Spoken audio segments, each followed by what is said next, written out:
اور بعض لوگ ایسے ہیں جو کہتے ہیں کہ ہم اللہ پر اور روز آخر پر ایمان رکھتے ہیں، حالانکہ وہ ایمان نہیں رکھتے۔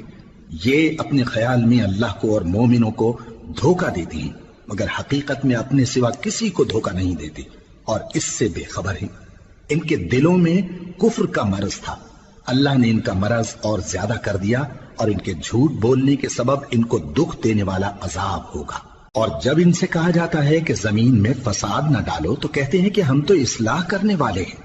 دیکھو یہ بلا شبہ مفسد ہیں لیکن خبر نہیں رکھتے۔ اور جب ان سے کہا جاتا ہے کہ جس طرح اور لوگ ایمان لے آئے تم بھی ایمان لے آؤ تو کہتے ہیں بھلا جس طرح بے وقوف ایمان لے آئے ہیں اسی طرح ہم بھی ایمان لے آئے۔ سن لو کہ یہی بے وقوف ہیں لیکن نہیں جانتے۔ اور یہ لوگ جب مومنوں سے ملتے ہیں تو کہتے ہیں کہ ہم ایمان لے آئے ہیں، اور جب اپنے شیطانوں میں جاتے ہیں تو ان سے کہتے ہیں کہ ہم تمہارے ساتھ ہیں، اور مسلمانوں سے تو ہم ہنسی کیا کرتے ہیں۔ ان منافقوں سے اللہ ہنسی کرتا ہے اور انہیں مہلت دیا جاتا ہے کہ شرارت و سرکشی میں پڑے بہک رہے ہیں۔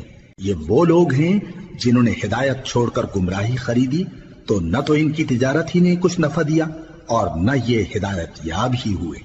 ان کی مثال اس شخص کی سی ہے جس نے شب تاریک میں آگ جلائی، جب آگ نے اس کے ارد گرد کی چیزیں روشن کی تو اللہ نے ان لوگوں کی روشنی زائل کر دی اور ان کو اندھیروں میں چھوڑ دیا کہ کچھ نہیں دیکھتے۔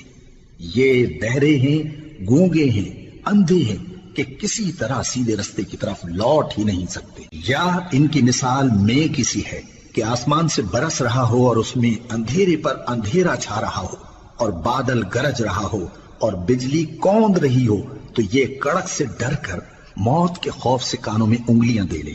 اور اللہ کافروں کو ہر طرف سے گھیرے ہوئے ہے، قریب ہے کہ بجلی کی چمک ان کی آنکھوں کی بصارت کو اچک لے جائے۔ جب بجلی چمکتی اور ان پر روشنی ڈالتی ہے تو اس میں چل پڑتے ہیں، اور جب اندھیرا ہو جاتا ہے تو کھڑے کے کھڑے رہ جاتی ہیں۔ اور اگر اللہ چاہتا تو ان کے کانوں کی سنوائی اور آنکھوں کی بینائی دونوں کو زائل کر دیتا۔ بلا شبہ اللہ ہر چیز پر قادر ہے۔